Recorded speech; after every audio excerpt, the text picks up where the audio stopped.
Hey everyone, and welcome back to the Land Party podcast. Today, we're very excited to announce we've got our first guest ever, Adam Salim. Adam is a mentor extraordinaire, but I won't say too much about him. I'll let the man tell you about himself. So Adam, take it away. Tell us about yourself. Of course. So my name is Adam Salim. I became a professional mentor at the age of 18 while in university. I was studying computer science and business management.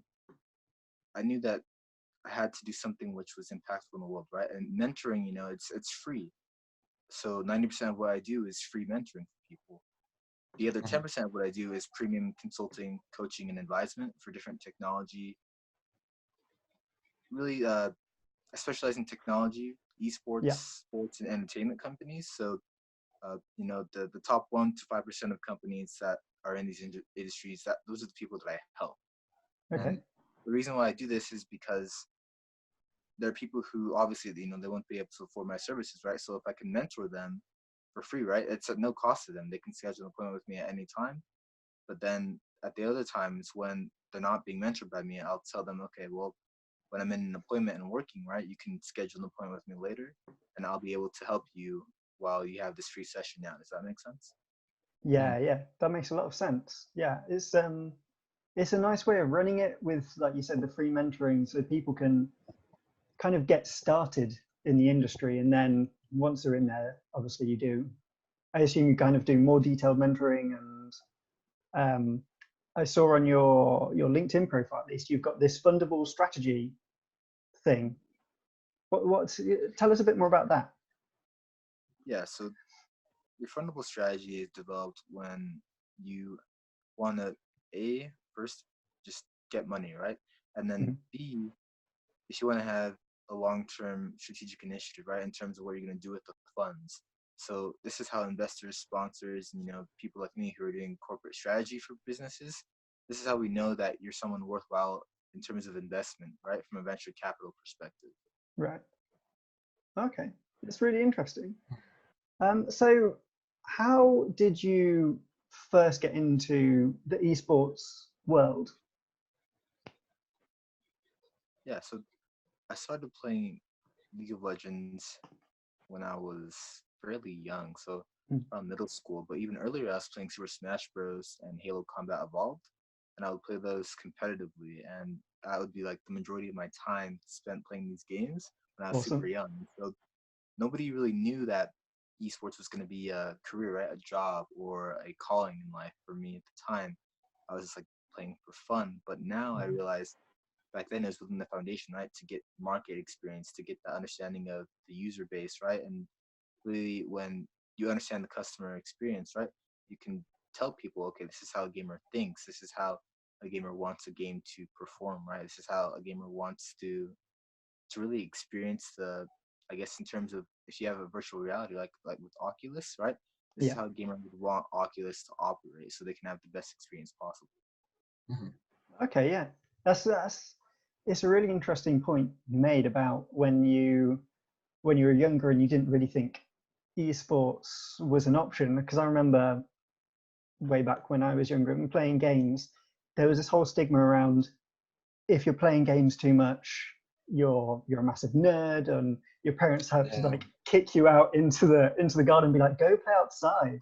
But I think it's gradually changing now, and I've noticed this on like social media, like TikTok and such, where gaming is almost the cool thing to do. Like playing your kind of more regular sports isn't as interesting as playing Fortnite, for instance. And I think it's really opening up opportunities for people to get involved in the industry for sure. Um, so yeah, so as you mentioned, esports wasn't really an option for you to start with. So now your present time is you're working within the esports and you're trying to help the next generation kind of get into it and mentor them to have the most successful time and help companies reach these new people or kind of people like myself. What do you think the future of esports is going to look like? great question. Thank you for asking. So I won't go into details about all my Mm. projects, but I can provide a great feedback in terms of what the future will look like currently Yeah. because it's being created. And so, in terms of immersive virtual reality experiences, right? These places where you can create your own world, Mm. there will be entire communities built upon this principle where from the moment you wake up, right, and you use your mobile phone, your smartphone, you have an entire world, right? A virtual reality world where you can build that and you have your community there with your friends. And this is where you're going to be spending the most of your time because gaming is going to be the new social platform. Does that make sense? Yeah. Do you think it's kind of, are you imagining it kind of like a matrix kind of thing? So actually the real world almost gets left behind and we just maybe log out of this virtual world to eat, go to the toilet or whatever. So there are different levels of virtual reality, of course. So you have Mm. augmented reality, and then you've got there's these different levels where Yeah. people can immerse themselves, right? So if you want to be on the highest level, right, that's when you can start to actually check out of this reality, this Yeah. current present part of the matrix, if you want to call it. But Yeah. then at the lowest levels, right, then you can have things where it's just like maybe you have something on your phone, right, and you have an experience where you can see a virtual world, right, and you can interact with it, and you can interact with it at any point in time, Mm. place on the earth. But at the same time, like you're not totally immersed with it, right? You're not, uh, in terms of like your character or the Mm. environment, right? You're not completely able to control everything. Does that make sense?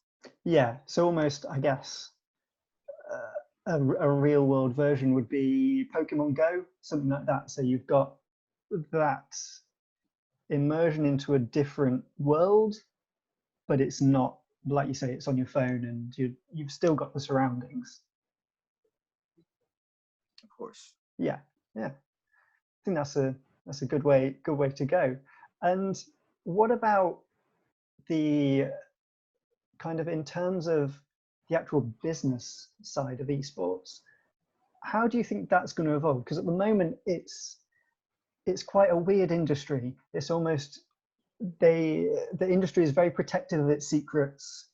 They to actually get in the industry, it's really hard work. Like you say, you were playing League of Legends professionally at however whatever age. Sidas was creating an esports team at what 14, and it's Yeah. this kind of thing that you have to do to be able to get into the esports industry, which isn't in any other industry. Like you don't really decide what you're going to do until 16, 17, and then you just kind of rock into accountancy or marketing or design or whatever. So how do you think business is going to evolve to help people get into the industry easier?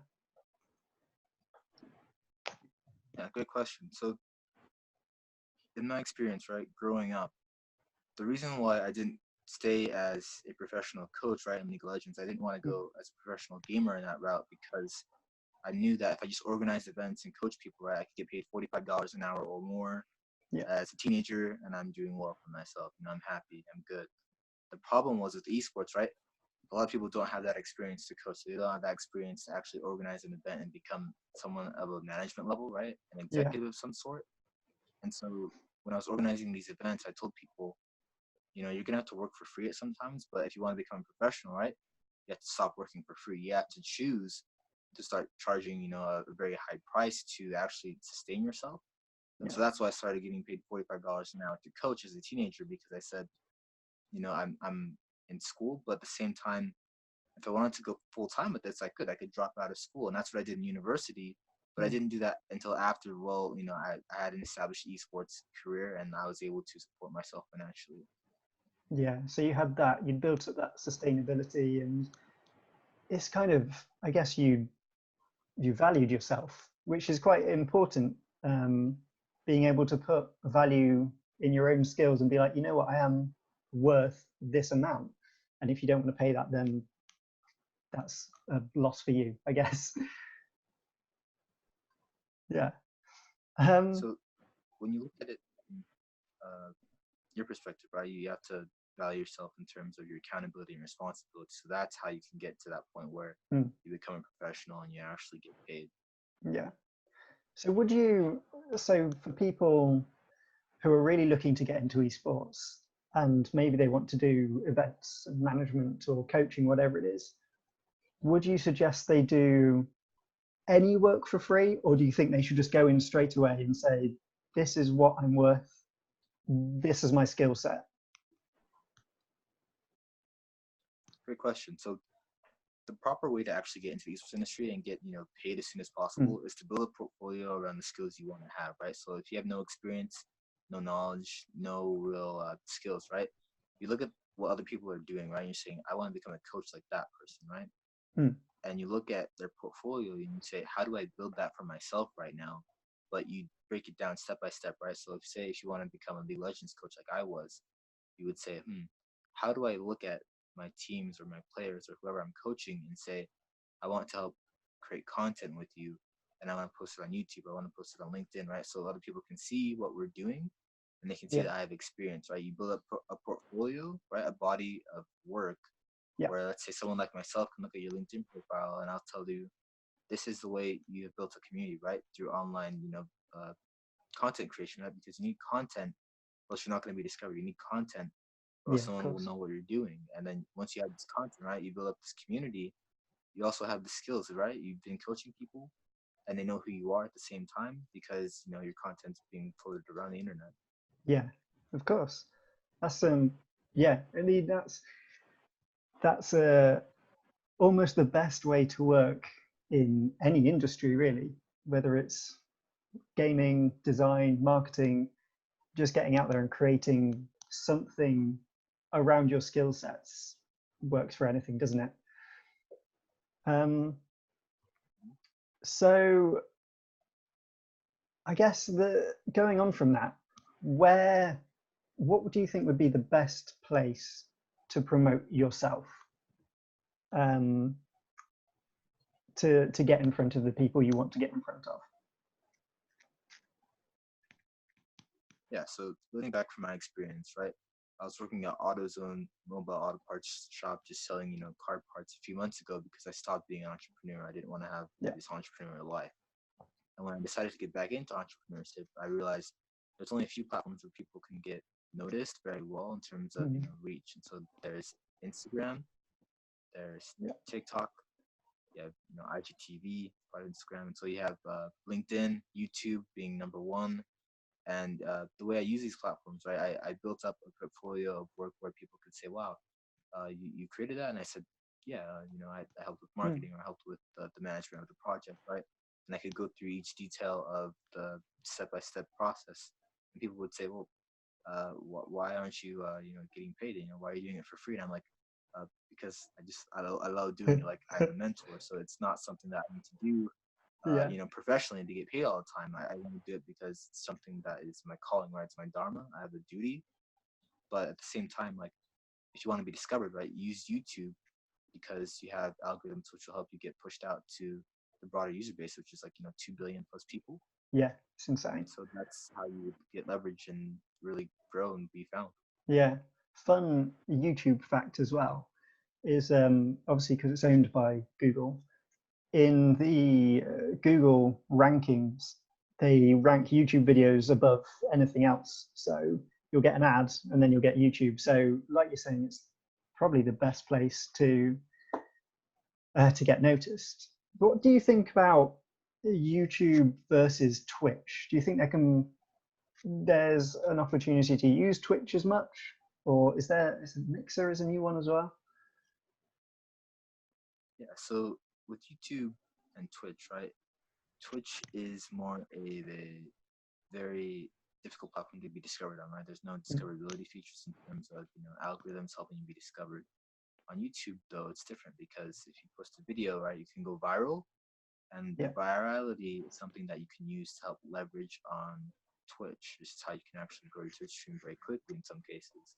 But at the same time, most content creators they're not going to know that when they're streaming on Twitch, right? For yeah, each moment that they're streaming on Twitch, that's maybe one person there, but then there's like 100 people on YouTube, which is like much bigger audience that you can reach yeah, potentially with just one video. yeah. That makes a lot of sense. Yeah, absolutely. Do you think it's worth even streaming on Twitch then? Because YouTube, you can stream on YouTube. Do you think Twitch is worth it? Of course. So the way I help my content creators, I tell them, you want to stream on Twitch, you want to stream on Mixer, right? Mixer and Twitch discoverability on these platforms isn't very great. But the advantages that these platforms have, right? They already have the audience there, and you only need to be discovered once, right? So you only need to have one viral Reddit post or one viral YouTube video, and then everybody gets moved, right? In terms of this trust funnel that we call marketing to your Twitch channel or to your Mixer channel. And once you have that trust, people will stay with you. People will see your content as, this person knows what they're talking about. They're very good at what they do. And they're entertaining, right? They're very personable. You like them. Yeah, absolutely. I do think it's also important, say when you do get discovered on Twitch, like you were saying, once you've got them once, they're more likely to come back and keep coming back. I believe it's important to have some kind of streaming schedule, so at least people know you're going to be streaming at a regular time, regular day, so they know when to come back. Because like you said, you can't really discover people. Yeah. It's very important to apply that, as a principle and really live by that. So thank you for sharing that. Yeah. Do you think there could potentially be a better way to promote yourself? Like, do you think there's potentially a platform coming up in the future that might be better than what we've got now, particularly for esports and gaming? Of course. So there are platforms that I am currently studying. Right? I will spend part of my day or the entire day sometimes just studying new platforms. And so there are platforms such as eFuse, if you've heard of that. Yeah, that's released quite recently. In a way, you can use this platform in a way where, let's say you have no audience, right, or you have no experience in the esports industry. Once you join eFuse, right, you're going to be connected with a lot of people who have experience, who have knowledge, who have skills that you might want to need. You're also going to have the resources that you want to need to get started as a professional very quickly. So when I joined the platform, I said, I'm here. I posted that on LinkedIn. People gave me responses. They started following me and they started sending me messages. And I'm saying, this is where you want to be, right? These new platforms that have the attention. So eFuse is one of those platforms. Yeah, that's an interesting one. I must admit, I've set up an eFuse account, but I haven't filled any of the details in yet. I'm getting there. It's going to be, by the end of the weekend, we'll have an eFuse account ready. So I guess to a bit of I don't know if it's off topic or not question. What would you, I know you started with League of Legends, but is that still your favorite game? No, I would have had a falling out with League of Legends because of the way the game has grown, right? There's a whole new ecosystem, right? Universe of League of Legends. So I'm like, well, there's so much more for me to experience now. I want to grow in terms of person. And so I'm like, well, if I just played League of Legends all the time, I wouldn't grow too much. I was never high ranking, but I'm like, I understand the game well enough to coach people, right? So I need to do something else inside of the League of Legends universe now with the other games. Okay. So what is your favorite game then? To play? Yeah, that's a great question. So right now, right now, if I'm not playing League of Legends, right, so I will be playing oftentimes, if it's not TFT, right, you've got TFT, or you have any one of the, I don't want to say like just card games, but I'm very interested in games like Hearthstone, but at the same time, like I'm not good at them. So I have to have like a balance between League of Legends and these games because I'm decent at League, right? I can play that, but I can't play these games. Yeah, you play League of Legends and like, yeah, I enjoyed that. Go to Hearthstone and like, oh, that was bad. But interesting, I guess. Yeah. Do you play any Yeah. board games by chance? So I often play Risk with my family and Love it. friends. I Yeah, enjoy that board game a lot. love it. I've got a whole stack of board games in here. So big board gamer as well. So that's kind of I quite enjoy Hearthstone because I played a lot of card games before going into it. So I get the mechanics straight away. I was like, oh yeah, I know what this does. This makes sense. Um, but it's a hard game. I've not kept up with the card pack releases either. So I think I've got a lot of cards in my decks that aren't technically allowed to be played anymore. So that's always fun. So League of Legends, I don't know loads about League of Legends. It's an extremely hard game to play. And like you were saying, it's so big now, it's really hard to get into. You have to spend some serious time in it. But I guess, who is your favorite hero in League of Legends? All right. So if you do research on me, I am actually a Kha'Zix main, and I have 1.5 million mastery on that champion. So I've invested a lot of time on becoming one of the best Kha'Zix players, at least on like a decent level, right? Yeah, So yeah. I understand how to use abilities, and that's really why I just enjoy the game so much, because I just put all of my time into one champion. Yeah, yeah. I think it's a good way to do it, to main at least maybe a couple, like a few different ones. How how because it is such a huge game, how would you suggest getting into it, whether you're going to play it or whether you're going to coach it? What would you say is the best way to do that? So it all starts with building your community, right? You want that foundation of people who can help you achieve your goals, right? To be your force multipliers for success, right? Certain people that you need to work with every day to achieve success. So for me, Yeah. I worked with different coaches that were, high ranking. They were always in challenge, or maybe from like season, 8 onwards, or maybe like season 7 onwards, right? They had this experience as a high ranking player for multiple seasons. And I said, I'm not a high ranking player, I'm not high low, but I will listen to your advice and be coached by you, and I will learn how to manage, a team, or maybe a scrim event. Yeah. And I'll organize players so they can work together and they can learn. And they're often very open to these things, because if you gather a bunch of high level people together in a scrim, right, people are going to want to watch, people are going to want to participate, and that's a very fun event for everybody. Yeah, yeah. It's always interesting to see the high level players do their thing. Sometimes with games like League of Legends, I play a lot of Overwatch. Their game just seems like their game's running faster than mine. It's like all their cooldowns seem to come faster, and everything they're doing just seems just so much faster, it's amazing to watch. And what would you say? I'm going quite down the coach route, I think, here.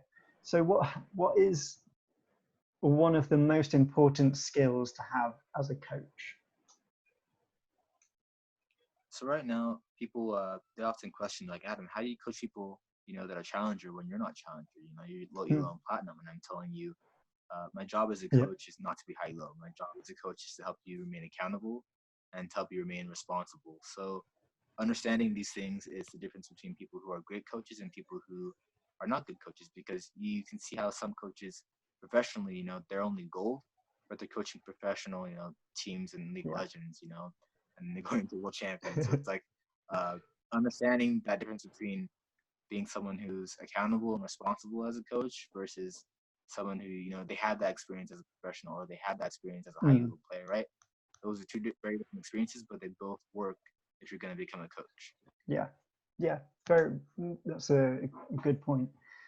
Do you think with because their game's getting more complicated every day, there's more things to think about with every single game coming out. For League of Legends, for instance, do you think it's important for a coach to know every single champion's cooldowns and what their abilities do, or do you think it's better to understand the game dynamics and trust that the player knows more about that champion than you do.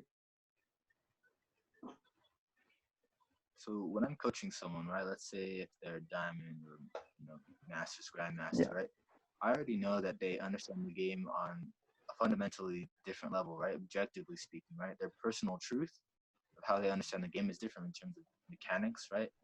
The way they look at the map, right, the way they understand the champion cooldowns, right, it's at a higher level than what I understand. But the way I leverage that is I can tell people, this is where you messed up, right. They're thinking many steps ahead, like a grandmaster player, right. They're thinking maybe 5-10 steps ahead. But for me, right, I don't need to think that far ahead. I only need to be one step ahead. I need to think, well, if there's one mistake that this person can make, right, that's going to lose them in the game, right, what mistake would that be? And then I can help them avoid that mistake, right? Avoid that mistake, because it's easier to prevent a problem than it is to cure a problem later on inside the game. Okay, yeah, that's an awesome answer. Love it. So, last question. What is your favorite snack to eat while gaming? Great question. Thank you for asking. So, my ultimate snack, right? When I don't have pie, right? I don't have something that's a baked good, right? Yeah. I'll just sit down and I'll think, well, what can I have which is going to be super awesome? And I always have celery with peanut butter usually, because it's super simple, right? But at the same time, it's nutritious. Yeah, simple, nutritious, healthy. I remember a couple of weeks ago, I tried to have nachos while gaming, and that was an absolute disaster. There was sauce and cheese all over my hands, and I'm like trying to play with my elbows.